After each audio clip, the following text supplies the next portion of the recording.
우리가 운전을 하고 다니다 보면 앞에 초보 운전자가 운전하는 차인데 초보 운전임을 알리려고 뒤에다가 여러 가지 글귀를 써놓고 다닙니다.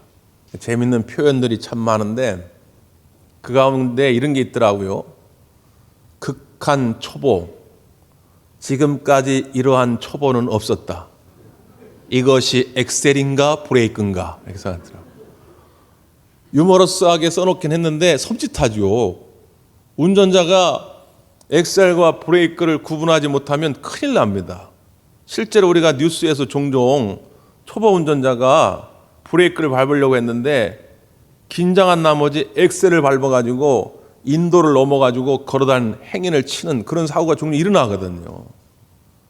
이게 엑셀과 브레이크를 구분하지 못한다면 정말 큰 사고로 이어집니다. 근데 제가 그 글귀를 보면서 우리 인생도 그렇지 않을까. 하나님이 우리를 안내하는 길이 있는데 어떨 때는 엑셀이 필요하고요. 어떨 때는 브레이크가 필요합니다. 어떨 때는 오른쪽으로 가야 하고요. 어떨 때는 왼쪽으로 핸들을 돌려야 됩니다. 근데 정말로 하나님이 예비하신 그 길대로 우리가 가고 있는가? 글쎄요. 우리 스스로에게 점수를 매겨본다면 과연 100점이 얼마나 될까? 그렇죠. 엑셀을 밟아야 하는데 브레이크 밟고 주저앉아 있질 않나. 브레이크를 밟아야 하는데 혼자 엑셀 밟고 혈기를 부리질 않나. 전혀 하나님의 뜻과는 관계없이 하나님 반대 방향으로 갈 때가 얼마나 많은지 모릅니다. 그런데요, 그럼에도 불구하고 우리 하나님은 그러한 우리들을 버리지 아니하시고 언제나 찾아와 주신다는 것입니다. 2주 전에 그 TV에 궁금한 이야기 Y라는 프로그램이 있어요. 요즘 하도 유튜브 영상이 많이 돌아가지고 옛날 것도 이렇게 보다 보면 나와서 이게 처음에 뭔가 제목이 특이합니다. 억소리 나는 대출금이에요. 이게 무슨 이야기인가 이렇게 봤더니 평생 교직 생활을 하신 정년을 이제 몇 달 남겨두지 않은 선생님 이야기입니다. 두 부부가 있는데 이 부부에게 어느 날 말이죠. 자신들의 이름으로 대출금이 빠져나가는 거예요. 자신들은 신청한 적도 없고 돈을 쓴 적도 없는데 자신들의 이름으로 통장에서 돈이 막 빠져나가는데 그 돈이 무려 7억입니다. 황당하지요.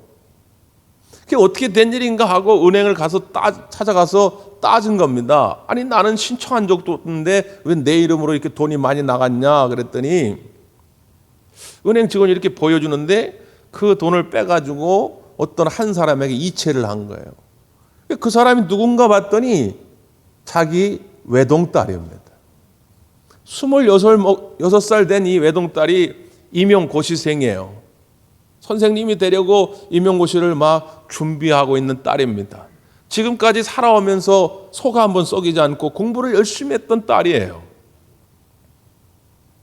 그래가지고 기자가 찾아간 겁니다. 도대체 왜 이 7억을 대출 받았습니까? 그러니까 처음에는 보이스피싱 피해를 당했다고 거짓말을 합니다. 근데 이렇게 저렇게 계속 알아보니까 결론적으로 어떻게 됐느냐? 이 딸이 인터넷 도박에 빠진 것입니다. 처음에는 10,000원으로 출발을 했는데 이게 점점 불어나가지고 7억까지 이른 거예요.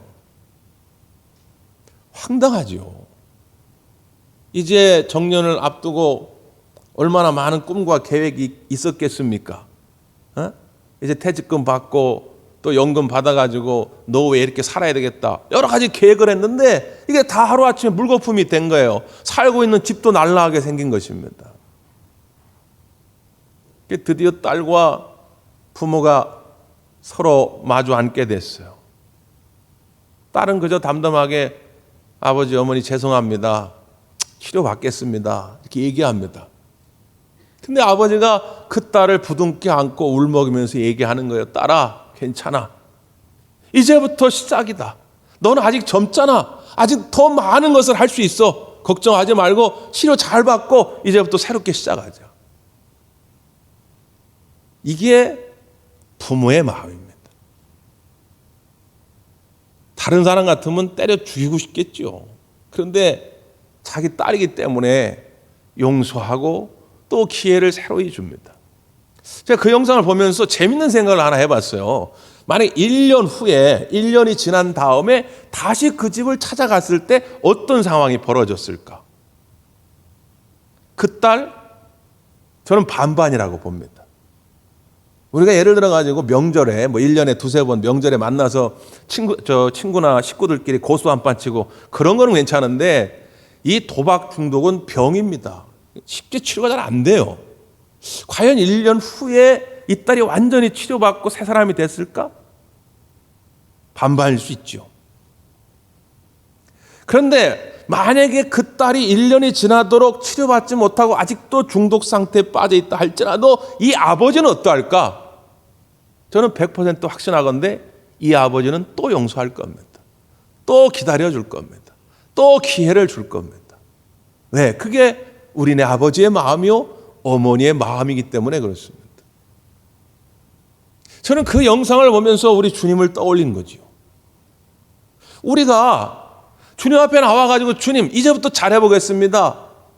새벽도 송구 영신 예배 때 결단하면서 기도의 제목을 냅니다. 이젠 주님 뜻대로 살겠습니다. 근데 그렇지 못할 때가 많잖아요. 그럼에도 불구하고 주님은 또 용서해 주시고 또 기다려 주시고 또 기회를 주는 것이죠. 그 은혜와 긍휼 때문에 저도 목회를 합니다. 목회자도 1년에 몇 번씩 마음이 요동칠 때가 있어요. 그럼에도 불구하고 주님이 받아주시니까 또 기회를 얻어가지고 오늘도 이렇게 설교의 단위에 서 있게 된 것이죠. 여러분, 주님은 여전히 여러분을 용서하시고 또 새로운 기회를 허락하시는 줄 믿습니다. 오늘 본문의 배경이 그런 말씀이지요. 부활하신 예수님, 그 예수님이 하신 말씀 오늘 5번째 시간인데 내가 나를 사랑하느냐라고 하는 말씀입니다. 용서와 기대가 동시에 들어있는 예수님의 말씀이죠. 자, 그 장면 성경을 한번 다시 볼까요? 15절입니다. 15절 시작. 그들이 조반 먹은 후에 예수께서 시몬 베드로에게 이르시되 요한의 아들 시몬아 내가 이 사람들보다 나를 더 사랑하느냐 하시니 이르되 주님 그러하나이다. 내가 주님을 사랑하는 줄 주님께서 아시나이다. 이르시되 내 어린 양을 먹이라 하시고. 아멘. 여기 보니까 내가 이 사람들보다 나를 더 사랑하느냐 주님 물으셨어요. 이 사람들 할 때 사람들 앞에 각주 번호가 달려있죠. 제 성경에는 3번인데 여러분 그 각주 번호를 따라서 찾아가 보십시오. 뭐라고 또 해석이 되어 있습니까? 또는 것들보다 이렇게 되어 있어요. 그러니까 이 성경이 처음부터 이대로 하늘에서 뚝 떨어진 게 아니고 사본이라고 하는, 그러니까 옛날에 성경 기록가들이 쓴 사본들이 여기저기 퍼져 있는데 이걸 오랜 세월 동안 모아서 결국 이렇게 66권을 편집한 것이거든요. 근데 어떤 사본에 보면 이렇게도 돼 있다는 거예요. 이 사람들보다가 아니라 이것들보다 이렇게 돼 있다는 거예요. 그러니까 문맥상으로 보면 이것들보다라고 하는 게 더 자연스러울 수 있어요. 지금 여러분 어떤 장면입니까? 부활하신 예수님이 제자들이 고기를 열심히 잡으려고 했는데 한 마리도 잡지 못한 그 상황 속에 오셨잖아요. 그래서 그물을 오른편에 던지라. 그러니까 제자들이 순종하여 던졌더니 그 배에 물고기가 가득 차게 된 것이죠. 가득 찬 물고기의 수가 몇 마리라고요? 153마리라고 그랬단 말이에요. 그래서 예수님께서 그 생선을 가지고 조반을 준비해 주셨어요. 그 와서 조반을 먹으라. 그래서 제자들의 그 우울감, 절망감, 실패감 이런 것들을 치유해 주신 것이죠. 용기를 주신 것입니다. 그러면서 하신 말씀이 너희들이 이것들보다, 그러니까 그 배에 가득 찬 고기들보다 나를 더 사랑하느냐 이게 물으시는 거죠. 무슨 이야기입니까? 여러분 153마리가 어떤 의미라고 그랬어요? 숫자는 아무 의미가 없다고 그랬어요. 가득 찼다는 거예요. 근데 어부가 매일같이 이렇게 배가 가득 찬다고 한다면 아마 몇 년만 하면 재벌될 겁니다. 근데 그런 경우는 없어요. 이날은 예수님의 은혜로 배가 가득 찰 정도로 고기를 잡은 것이지, 보통 때는 반밖에 못 잡을 때도 있고 어떨 때는 예수님 없이 잡았을 때 한 마리도 못 잡았잖아요. 이런 경우도 있어요. 근데 고기를 가득 잡게 되니까 제자들이 생각하기에, 야, 이거 봐라, 이런 일만 계속 있다고 한다면 우리가 앞으로 몇 년 안에 재벌될 수 있겠다라는 생각도 가질 수 있겠지요. 예수님이 묻는 거예요. 야, 이것들보다, 이 부귀영화보다 나를 더 사랑할 수 있겠느냐? 이걸 물으시는 것입니다.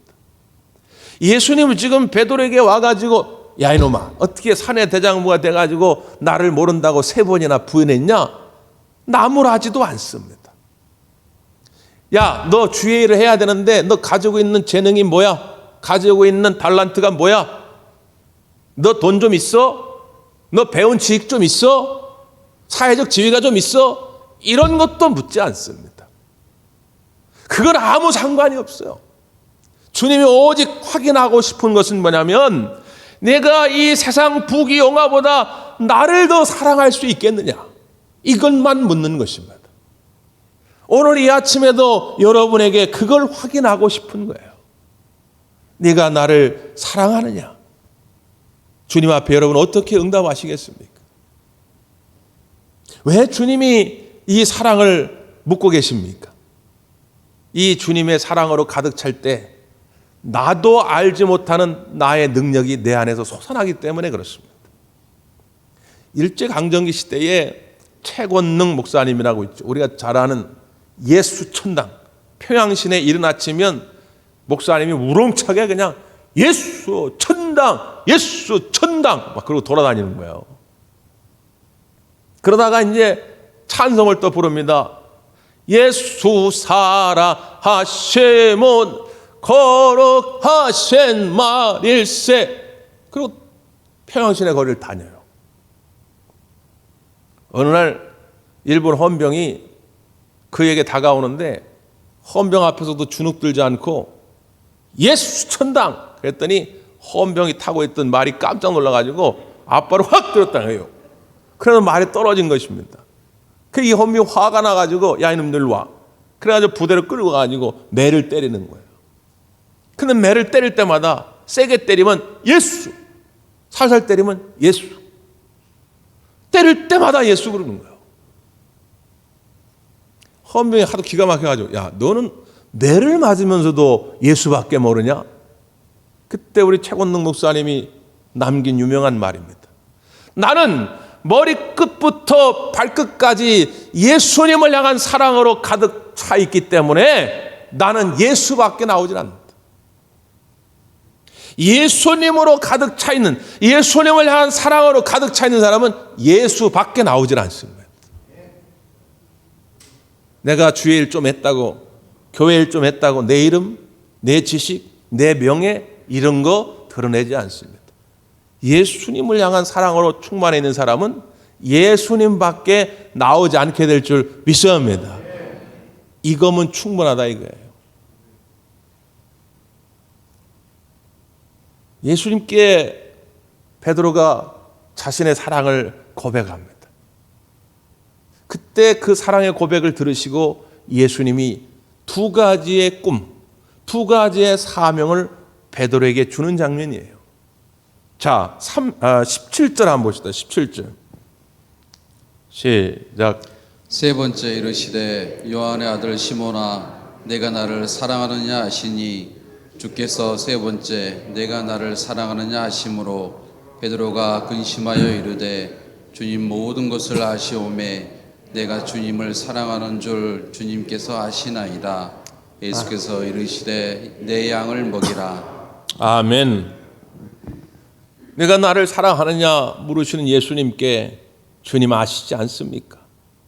내가 비록 순간 위기를 모면하려고 어린 소녀 앞에서 예수님을 모른다고 3번 부인도 했고, 또 십자가 달리신 예수님 거기서 절망감을 가지고 모든 것 다 포기하고 돌아서려도 했지만, 그러나 예수님을 사랑하는 그 마음만큼은 아직 변하지 않은 거 주님 아시지 않습니까? 지금 이 베드로의 응답이에요. 여러분, 이거면 된다 그 말이에요. 여러분, 지난 과거의 어떤 실패와 실수 괜찮습니다. 우리 코로나 때문에 우리 모두가 우리의 사역에 나태해진 것 그럴 수 있습니다.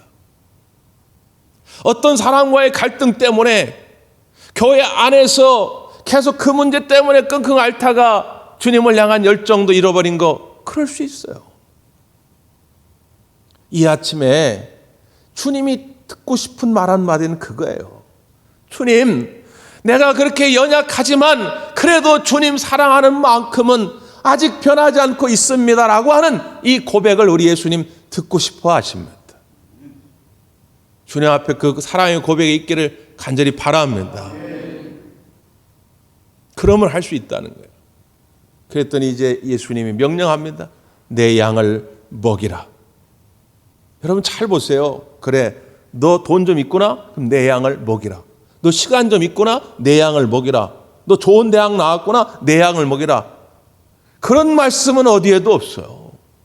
너 나를 사랑해? 그러면 너 성가대 해. 찬양대 해. 너 셀리더 해. 너 나를 사랑해? 그럼 주일 애찬 봉사도 해. 기도팀도 해. 교사도 해. 전도팀도 해. 나를 사랑해? 얼마든지 할 수 있어. 아이, 목사님, 나는 정말 재주가 없어요. 나는 재능이 없어요. 괜찮다니까요. 그건 아무 상관이 없다니까요. 오늘 주님 사랑하는 마음만 있으면 주님이 능히 감당할 능력을 우리에게 주실 줄 믿습니다. 내 양을 먹이라. 여러분, 베드로의 현재의 상태를 보고 예수님이 위대한 비전을 주신 게 아니에요. 베드로 아시지 않습니까? 예수님 모른다고 부인한 이러한 째째한 비겁한 인간이 무슨 하나님의 양들을 먹일 자격이 있겠어요? 예수님은 좀 그걸 보고 말씀하시는 게 아니다 그 말이에요. 주님을 사랑하는 그 마음을 보고 미래의 비전을 주님이 보시는 거예요. 위대하게 쓰임받을 베드로를 보는 것입니다. 그러니까 격려하는 거예요. 그러니까 축복하는 것입니다. 옛날 이탈리아에 큰 콘서트가 열렸어요. 이탈리아 출신의 소프라노 여가수 공연이 있었기 때문에 공연장에 수천 명의 사람들이 모였습니다. 근데 시간이 다 됐는데 이 가수가 나타나질 않아요. 급히 관계자가 나와가지고 여러분 죄송합니다. 지금 비행기 시간이 늦어지는 바람에 지금 좀 늦어집니다. 지금 부지런히 오고 있으니까 여러분 이해해 주시길 바랍니다. 다만 기다리는 시간 동안에 미래가 아주 촉망되는 젊은 신인 가수가 있습니다. 신인 가수의 공연을 잠깐 보겠습니다. 그래가지고 신인 남자 테너 가수가 나와가지고 그렇게 많은 사람들 앞에서 처음으로 노래를 부릅니다. 기대만큼 노래가 잘 되지 않겠죠. 너무 떨리고 긴장되니까. 노래가 다 끝났는데 박수가 별로 없습니다. 반응이 시원찮아요. 근데 그때 한 꼬마가 브라보! 브라보! 막 소리를 질러요. 그리고 박수를 막 쳐요. 그러면 뭐라 그러냐? 아빠 잘했어! 아빠 잘했어! 막 그래요. 그러니까 아들이 아들. 그러니까 시큰둥하게 있던 관중들이 이렇게 보더니 너무 귀여운 거예요.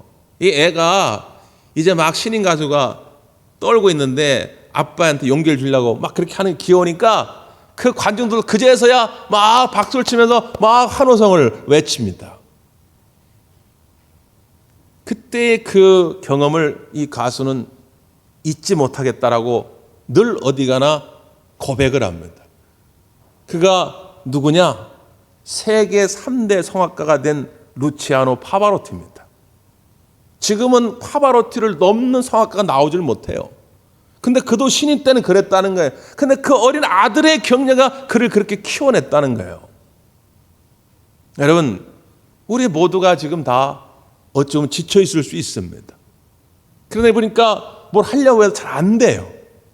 하던 걸 안 하는 건 쉬운데 안 하던 걸 새로 하려니까 여러 가지 힘든 게 있어요. 그래도 서로 나무라지 맙시다. 난 하려고 그러는데 너는 왜 이렇게 안 한다고 그래? 왜 이렇게 못 한다고 그래? 이런 얘기도 하지 마세요. 우리 서로가 격려해 주고 축복해 주면서 다시 주님 사랑하는 마음으로 일어날 수 있기를 간절히 바랍니다. 그러면 얼마든지 할 수 있어요. 주님은 오늘 나를 부르시는 거 아닙니까? 다른 사람이 문제가 아니라 오늘 나를 부르고 계시거든요. 자, 두 번째 주님이 주신 명령이 그거예요. 19절을 보십시오. 19절. 시작. 이 말씀을 하심은 베드로가 어떤가 죽음으로 하나님께 영광을 돌리는 것을 가리키심이로라. 이 말씀을 하시고 베드로에게 이르시되 나를 따르라 하시니. 이제는 베드로에게 또 구체적으로 나를 따르라 명령하십니다. 베드로가 주님을 사랑하는 마음을 고백했으니까 주님이 나를 따르라 하실 때에 베드로는 거절할 이유가 없죠. 네, 주님 알겠습니다. 이전에는 내가 내 멋대로 살았지만 이제는 주님이 예고하신 것처럼 주님 뜻에만 따라 순종하며 내가 살겠습니다. 거기까지는 좋았어요. 근데 그 다음에 어떤 일이 생기냐면 20절 보세요. 베드로가 돌이켜 예수께서 사랑하시는 그 제자가 따르는 것을 보니 그는 만찬석에서 예수의 몸에 의지하여 주님을 파는 자가 누구오니까 묻던 자더라. 예수의 품에 의지하여 주님을 파는 자가 누굽니까? 물었던 제자가 있어요. 누굽니까? 요한입니다. 요한. 베드로와 요한은 예수님의 제자 공동체에서 라이벌 관계입니다. 예수님의 오른팔 왼팔이에요. 베드로가 주님 좋습니다. 난 주님을 따라가겠습니다. 내가 죽기를 각오하고 주님을 따라가겠습니다. 그런데요, 얘는 어떻게 됩니까? 얘가 궁금한 걸, 아니 나는 순교자의 길을 간다고 예수님이 말씀하니까 좋습니다. 나는 그렇게 가겠는데 그 얘는 어떻게 됩니까? 그 예수님이 이렇게 대답하시는 거예요. 22절 한번 보세요. 22절. 시작. 예수께서 이르시되 내가 올 때까지 그를 머물게 하고자 할지라도 내게 무슨 상관이냐? 너는 나를 따르라 하시더라. 내가 올 때까지 요한이 살든 죽든 얘가 무슨 일을 하든 네가 무슨 상관이냐? 상관하지 말고 너는 나를 따르라. 예수님은 우리를 부를 때 1대1의 관계로 부르십니다. 야, 봐봐라. 옆에는 이 사람 봐봐. 이 사람 너보다 교회도 늦게 나왔잖아. 넌 권사지? 이 사람은 집사야. 집사도 이렇게 열심히 하는데 넌 뭐야? 예수님 이렇게 부른 적이 단 한 번도 없어요. 예수님은 그냥 나를 1대1로 부르시는 거예요. 옆에 사람이 어떻게든 그건 여러분 신경 쓰지 마십시오. 내가 저 사람보다 더 상처가 많을 수도 있어요. 약점이 더 많을 수도 있어요. 그것도 문제가 되지 않습니다. 주님은 그냥 나를 기쁘게 부르시는 거예요. 여러분, 우리가 잘 아는 오프라 윈프리 있지 않습니까? 그 오프라 윈프리가 어느 날 특별한 이벤트를 하나 준비했는데 차가 너무 필요한데 가난해가지고 돈이 없어가지고 차를 구하지 못하는 사람들의 사연을 받았어요. 그래서 276명을 스튜디오로 초대합니다. 처음에는 사연을 받아가지고 12명을 추첨해가지고 차를 선물하기로 했거든요. 그러니까 스튜디오를 276명을 초청해가지고 추첨을 해가지고 당첨자를 발표합니다. 1명, 2명, 그래서 11명까지 왔어요. 11명. 얼마나 사람들이 흥분됩니까? 이제는 하나 남았어요. 하나. 그랬더니 그때 오프라인 프로가 이런 종이 상자를 이렇게 나눠주면서 여러분 이 속에 하나가 들어있습니다. 하나. 그 열쇠를 가지고 있는 분이 마지막 주인공입니다. 그래서 하나 둘 셋 하면 동시에 오픈하겠습니다. 하나 둘 셋 딱 했는데 탁 열었는데 여기저기서 환호성이 터지는 거예요. 와! 아니 분명히 차키는 하나라고 했는데 여기저기서 터져요. 알고 봤더니 전원에게 자동차 키를 준 거예요. 사연을 받아보고 나니까 너무 사연들이 다 딱해. 정말 필요해요. 그래서 그가 개인 돈으로 3천만 원 넘는 차를 다 제공해 준 겁니다. 사람들이 늘 궁금해합니다. 묻습니다. 당신은 왜 이런 일을 합니까? 그럴 때마다 그가 자기 고백을 합니다. 나는 9살 때 친척에게 성폭행을 당하고 14살에 아이를 낳았다 아이는 죽고 삶을 포기해서 마약 중독에 빠지고 여러 번 자살을 시도하고 나는 완전히 버려진 인생이었다. 나는 포기한 인생이었다. 근데 나를 붙들어 주신 분이 우리 하나님이시다. 나처럼 상처 많은 사람을 우리 하나님이 붙들어 주셨다. 그리고 여기까지 오게 했다. 그래서 자기는 성경 속에서 자기의 롤 모델을, 역할 모델을 하나 찾는데 그게 모세라는 거예요. 모세도 과거에 사람을 때려 죽인 살인자입니다. 주님 부르실 때 이 핑계 저 핑계 떼고 아유 주님 난 못합니다. 난 나이 많아서 못합니다. 나는 말주변이 없어서 못합니다. 늘 마음속에 절망의식으로 빠져있던 사람. 그러나 하나님은 그를 불러주셔가지고 민족의 지도자로 세우셨고 지금도 이스라엘 백성들은 가장 존경한 인물 가운데 모세를 꼽습니다. 나도 그런 인물이 되고 싶었습니다. 하나님이 주신 은혜를 나는 기쁨으로 나누고 싶었습니다. 그렇게 이야기합니다. 그러면 그가 늘 강조하고 있는 것이 있죠. 사명이란 무엇인가? 남보다 나에게 부담이 되는 것이 있다면 그것이 사명이다. 한국교회 또 우리 대광교회 지난 2년간 여기저기 비어진 곳이 있습니다. 그것을 바라볼 때 내 마음에 부담감이 생긴다면 그건 옆에 있는 다른 사람이 해야 할 사명이 아니라 내가 해야 할 사명입니다. 저 사람이 안 해주기 때문에 나도 못하겠다? 그건 있을 수 없는 일입니다.